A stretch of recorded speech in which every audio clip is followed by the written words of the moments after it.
In the harsh Montana territory of 1870, where law bent to the will of desperate men, widower Thomas Blackwood raised his daughter alone on a struggling cattle ranch. When he discovers a pregnant black woman being sold at auction by her vengeful husband, Thomas risks everything to purchase her freedom, unaware that her medical knowledge will save his daughter's life and her courage will heal his grief-hardened heart. Thomas Blackwood stood ready to defend his newfound family against a world that denied their right to exist. The first gunshot shattered the dawn silence. Thomas Blackwood felt the bullet tear through his shoulder before he heard the report. He stumbled backward, rifle still clutched in his right hand, blood blooming across his shirt.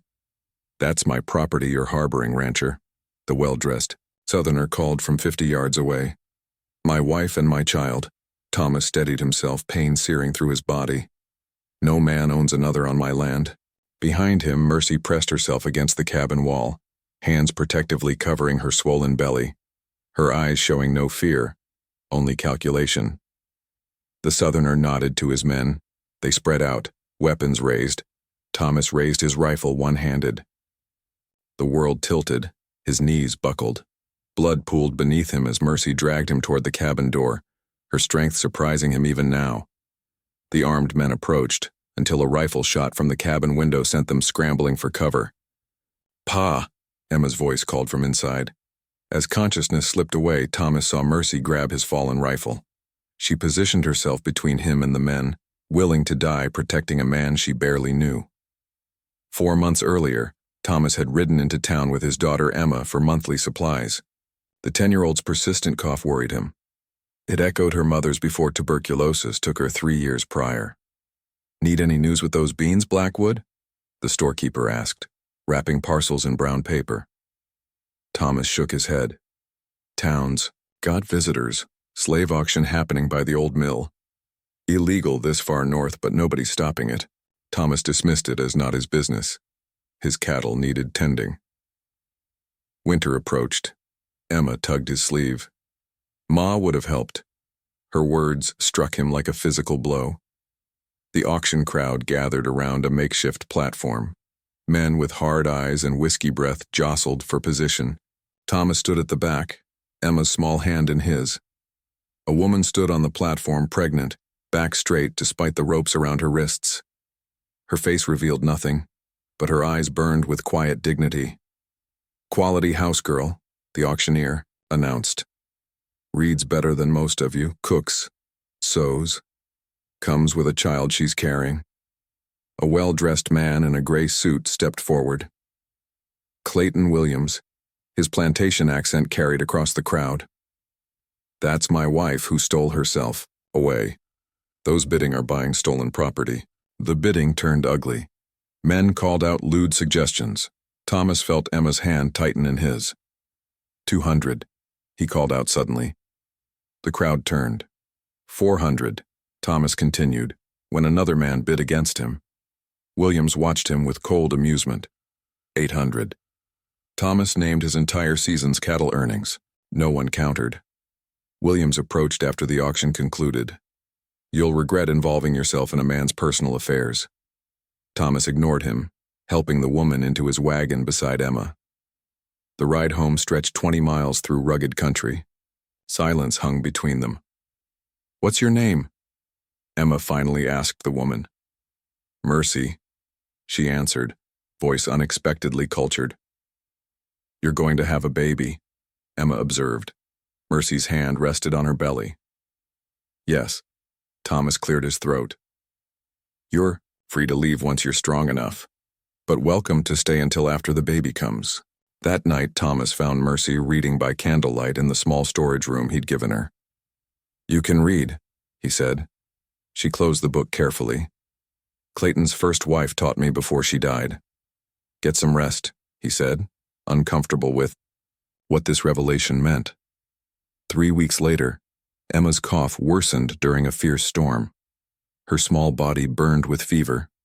Thomas pressed cold cloths to her forehead, panic rising. The nearest doctor lived 50 miles away. A knock at the bedroom, or Mercy stood holding a small leather pouch. Let me help her, she said. Thomas hesitated. Emma moaned in her sleep. Please, Mercy said. Thomas stepped aside. Mercy worked through the night. She crushed dried herbs, brewed teas, applied poultices to Emma's chest. From beneath her dress lining, she produced carefully folded pages, medical, journal extracts, and handwritten recipes. My grandmother was a healer, she explained. She taught me before they sold her away. By dawn, Emma's fever broke. She breathed easier, sleeping peacefully. Thomas found Mercy on the porch, exhausted. The storm had passed. Morning light gilded the distant mountains. You saved her life, he said. She reminds me of someone I knew. Someone kind. Thomas cleared his throat. There's a proper room inside next to Emma's. It's yours if you want it. You need somewhere safe until the baby comes. After that, I'll get your freedom papers drawn up proper. What he didn't say. Emma needed her. Perhaps he did too. In town, Clayton Williams laid money on a saloon table before two trackers. Find them. Spring transformed the ranch. Mercy planted a garden with medicinal herbs. Emma followed her everywhere, asking endless questions about plants and healing. Thomas taught Mercy to shoot. Hold it steady against your shoulder, he instructed, positioning the rifle in her hands. Breathe out when you pull the trigger. She hit the target on her third try. Emma's reading improved under Mercy's tutelage. Thomas often found them huddled over books in the evening, Mercy patiently sounding out difficult words. The neighboring ranchers grew suspicious.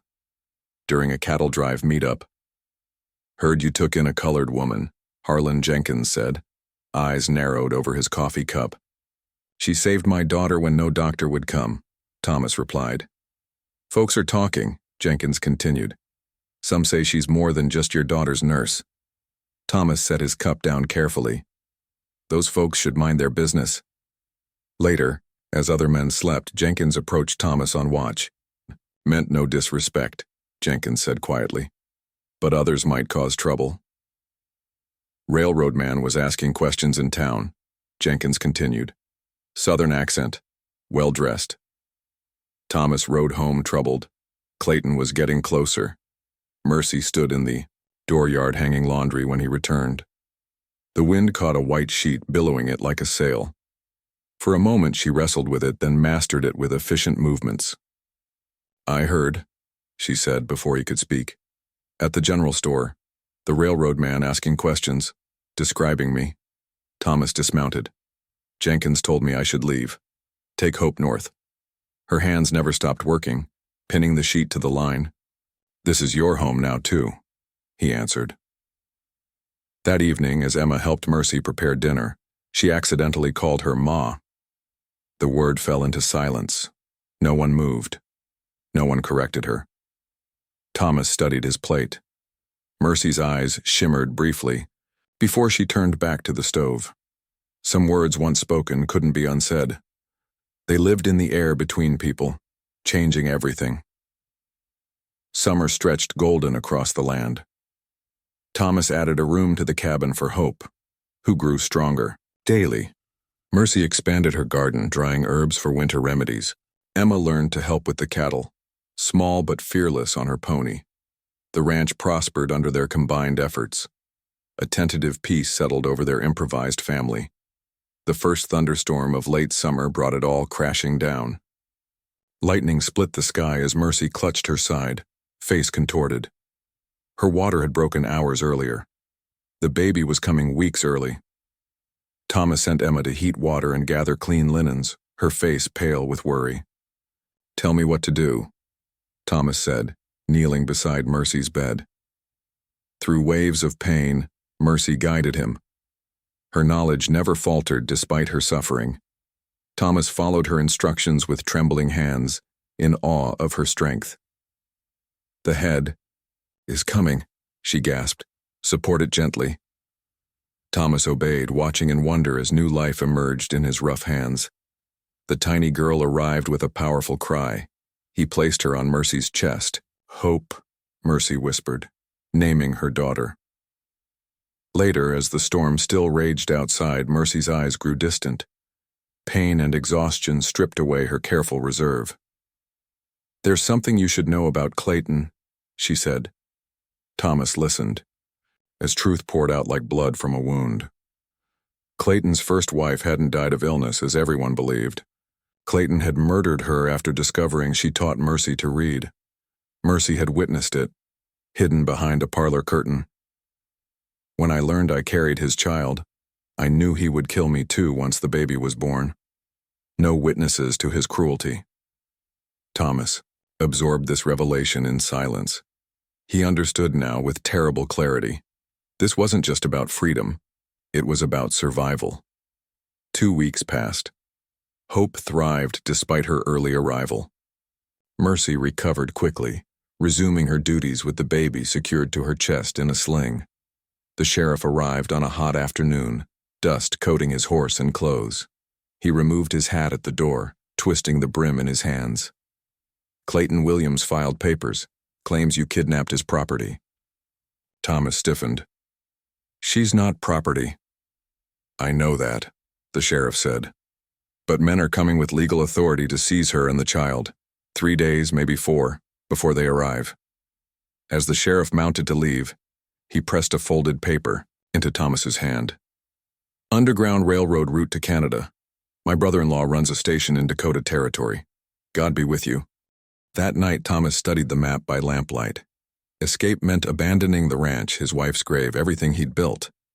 Staying meant losing Mercy and Hope to a man who would destroy them. Morning found him standing at his wife's grave beneath the old oak. The sky lightened with dawn. "I hope you understand," he whispered. "I think you would." He packed supplies while Mercy prepared food for the journey. Emma was solemn but unquestioning. She packed her mother's Bible and a small wooden horse Thomas had carved for her birthday. "Will we ever come back?" she asked, stopping at the threshold. Thomas couldn't lie to her. "I don't know." They were loading the wagon when the first snowflakes fell. "Early for this time of year. Bad sign," Thomas said, looking at the darkening sky. "We need to hurry." By noon, snow fell heavily. The wind picked up, driving icy particles into their faces. Emma began to cough. 5 miles from the ranch, the storm became a blizzard. The horses struggled against the wind. Emma's cough worsened, her small body shaking with each spasm. Thomas made the decision. We turned back. The ranch appeared through swirling white, a haven they'd tried to abandon. Thomas carried Emma inside while Mercy followed with Hope bundled against her chest. By nightfall, Emma burned with fever, the same tubercular cough that had taken her mother. Mercy worked through the night with her medicines, fear visible in every line of her body. The blizzard trapped them for 3 days. They missed their rendezvous with the Underground Railroad conductors. Emma's fever finally broke, but she remained weak. When the storm cleared, Thomas checked the property. Fresh horse tracks circled the house leading toward the barn. The barn door stood open. Inside, the smell of lamp oil hung heavy. Charred beams showed where a fire had been started but failed to catch fully in the damp wood. Thomas ran back to the house. "They found us." Mercy was already moving Emma and Hope to the root cellar. "We need time," Thomas said. Mercy nodded, testing the trapdoor hidden beneath the kitchen rug. The space below was small but would hide them if necessary. Thomas had covered it with supplies, creating a false wall at the back. They waited. Night stretched into dawn. Snow glittered under a cold sun. No movement disturbed the pristine white landscape. The stillness felt predatory, a hunter's patience. Emma's cough persisted, weaker now but present. Mercy administered her medicines regularly. The girl's fever had broken, but her body remained fragile, no condition for travel. Thomas checked the property every few hours. The failed attempt to burn the barn troubled him. Clayton's men had found them but waited. Their patience suggested a plan. The sun began its descent. Another night approached. Thomas returned from checking the perimeter, snow crusting his coat and boots. "Tracks to the east," he reported. 5 horses at least. Mercy fed Hope by the fire, her face calm. They'll come at dawn. Thomas nodded, cleaning his rifle methodically. Time for talk. Night wrapped the cabin in darkness. Thomas kept watch by the window. Mercy put Emma to bed, tucking the quilt around her small frame. The girl caught her hand. Are you scared? Mercy whispered. Yes, honestly. But fear doesn't mean we stop fighting. Emma nodded, accepting this truth with a child's simple understanding. Will you sing to me? Mercy sang quietly, an old song about rivers and freedom. Emma drifted to sleep, her hands still clutching Mercy's. Thomas watched from the doorway. Something tightened in his chest. This improvised family, created from necessity and chance, had become more precious than he could articulate. Later, in the kitchen, Mercy prepared food for the next day, her movements precise, rhythmic. Thomas sat cleaning his revolver, the familiar task focusing his mind. If they take us, Mercy said without looking up from her work. Don't try to follow. Thomas set the revolver down. That won't happen. Emma needs her father. Hope needs her mother. Mercy's hand stilled. What if freedom isn't a place but the people who fight for you? The question hung between them, unanswerable. If anything happens to me, Thomas said carefully, take Emma and go north. She'll be safer with you than alone. Mercy nodded, accepting this impossible task. Their eyes met across the table. A current of understanding passed between them. Words felt inadequate against the weight of what they faced. The room grew cold as the fire died. Neither moved to rebuild. A darkness preserved the fragile moment between them. I should have left you in peace, Mercy finally said. Thomas shook his head. You gave us life. He reached across the table, his rough hand covering hers, calloused skin against smooth. Whatever comes, he said, we face it together. Morning arrived with cold clarity. Thomas woke from a brief sleep, instantly alert. The world outside remained quiet, blanketed in pristine snow, too quiet. No birds called, no wind stirred the branches. They were coming. Thomas woke Mercy with a touch on her shoulder. She rose without question, moving to prepare Emma and Hope, the practiced routine of people who had rehearsed this moment in their minds. Thomas positioned himself at the front window, rifle ready, eyes scanning the tree line. The first golden rays of dawn broke over the horizon, casting long shadows across the snow. Movement at the edge of the clearing. One rider emerged from the trees, then another. 5 men total, spaced apart. In the center, Clayton Williams, distinctive in his gray coat and black hat. Thomas opened the door, stepping onto the porch. Cold air bit through his clothes. His rifle remained lowered but ready. Blackwood, Clayton called, his southern accent, carrying clearly in the still air. I've come to collect what's mine. Thomas stood immobile. Nothing here belongs to you. Clayton smiled, the expression not reaching his eyes. The law disagrees. I have papers declaring that woman and child my property. Papers don't make a person property, Thomas said, gesturing to his men. I have legal authority to reclaim what you stole. Step aside and this ends peacefully. Inside, Thomas knew Mercy was moving Emma and Hope to the root cellar. He needed time. Clayton, Thomas called. The woman came to me beaten and pregnant, seeking refuge from a man who murdered his own wife. Clayton's face hardened. Lies told by a deceitful slave. Truth told by a woman protecting her child, Thomas countered. The men shifted restlessly in their saddles. Morning light strengthened, glinting off rifle barrels and frozen breath. Clayton's patience visibly thinned. Final chance, Blackwood. Give me the woman and child. Keep your daughter and ranch. Thomas felt a strange calm settle over him. No man owns another on my land. The first shot came from Clayton's right. Thomas felt the bullet before he heard the sound. Hot pain tore through his shoulder. The impact knocked him backward against the cabin wall. Blood bloomed across his shirt, bright against the faded fabric. His rifle remained clutched in his Right hand unfired. That's my property you're harboring, rancher, Clayton called, advancing his horse. My wife and my child. Thomas steadied himself against the burning pain. No man owns another on my land. Clayton's men spread out. Weapons raised. Thomas raised his rifle one-handed. The world tilted, his knees buckled. Blood pooled beneath him as Mercy dragged him inside, strength surprising in her slender frame. The cabin door opened behind him. Mercy pulled him toward cover, quickly examining his wound. Her face showed no fear, only determination. Not fatal, she said, pressing a cloth to his shoulder. But you'll bleed out without help. Thomas pushed himself up, vision blurring. Get back to the cellar. Mercy ignored him, tearing strips from her petticoat for bandages. Outside, Clayton's men regrouped behind the woodpile and water trough. Give me the rifle, Mercy said, hands steady despite the danger.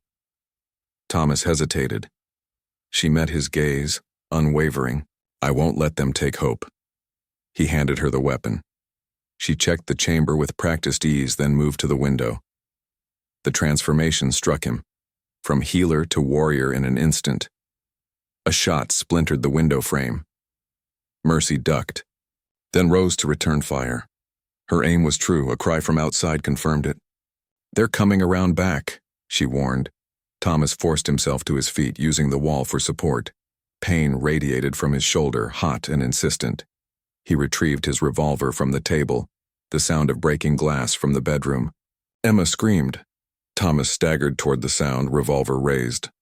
The world narrowed to a single point, protecting his daughter. The back door splintered inward. Two of Clayton's men burst through, weapons ready. Thomas fired twice. The first man fell. The second returned fire, missing Thomas but hitting the wall behind him. Mercy appeared from the kitchen, rifle aimed. The intruder turned toward her. Thomas tackled him despite his wounded shoulder. They crashed to the floor, struggling for control. Pain exploded through Thomas's body. Darkness edged his vision. He felt his strength failing. The man beneath him reached for a fallen pistol. A shot rang out, the man went limp. Mercy stood in the doorway, rifle still raised, smoke curling from the barrel. Her eyes met Thomas's, a silent acknowledgement passing between them. Emma, Thomas gasped. Safe, Mercy assured him, still in the cellar with hope. Outside, horses approached, many horses, too many for Clayton's remaining men. Thomas dragged himself to the window through pain-blurred vision. He saw riders approaching from the north, a dozen men at least, rifles ready. More coming, he warned Mercy. She joined him at the window, rifle reloaded. Not Clayton's men. Thomas recognized the lead rider, Harlan Jenkins. Behind him rode other neighbors from surrounding ranches. They surrounded Clayton and his remaining men, weapons raised. Jenkins dismounted, approaching Clayton with deliberate steps. This doesn't concern you, Jenkins, Clayton called, hand on his pistol. Shooting a man on his own property concerns everyone in this valley, Jenkins replied, his rifle remaining aimed at Clayton's chest. I have legal papers authorizing recovery of stolen property. Jenkins spat into the snow. We don't agree with Blackwood harboring a colored woman, but we disagree with Southern men bringing their troubles to our territory. Even more riders appeared from the tree line, the sheriff among them. Clayton's expression hardened as he recognized his position was untenable. The standoff held for one breath, too. Then Clayton slowly raised his hands. The sheriff took Clayton and his remaining man into custody. Iron manacles replaced the ropes Clayton had once used on others. Justice carried its own symmetry. Clayton's protests fell on deaf ears as the sheriff led him away. Thomas watched from the porch, supported by Jenkins. Blood soaked the bandage Mercy had hastily applied. His vision blurred at the edges. Get him inside, Jenkins ordered the other men, and fetch Mercy. He'll bleed out otherwise. Mercy emerged from the root cellar with Hope strapped to her chest and Emma clinging to her skirts. Her eyes found Thomas immediately, assessing his condition with clinical precision. Thomas lost consciousness as they carried him to his bed. He dreamed of gunfire and falling snow, of blood on white sheets, of Mercy standing between him and death. He woke to morning light filtering through curtains. Mercy sat beside the bed, grinding herbs in a small bowl. Hope slept nearby in a wooden cradle Thomas had built. "How long?" Thomas asked, his voice rough. "2 days," Mercy said. He tried to sit up. Pain lanced through his shoulder, sharp and insistent. Mercy pressed him gently back against the pillows. "The bullet went through clean," she explained. "No infection, but you lost blood. Clayton jailed in the territorial prison. The sheriff took statements from everyone. The judge arrived next week." Thomas studied her face, the familiar features that had become necessary to him. Her hands moved with practiced efficiency, preparing medicines that would heal him. "You saved my life," he said. Mercy continued her work, expression unchanged. "You saved mine first." The neighboring families who had come to their aid remained for several days. The women cooked and cleaned while the men repaired damage to the cabin.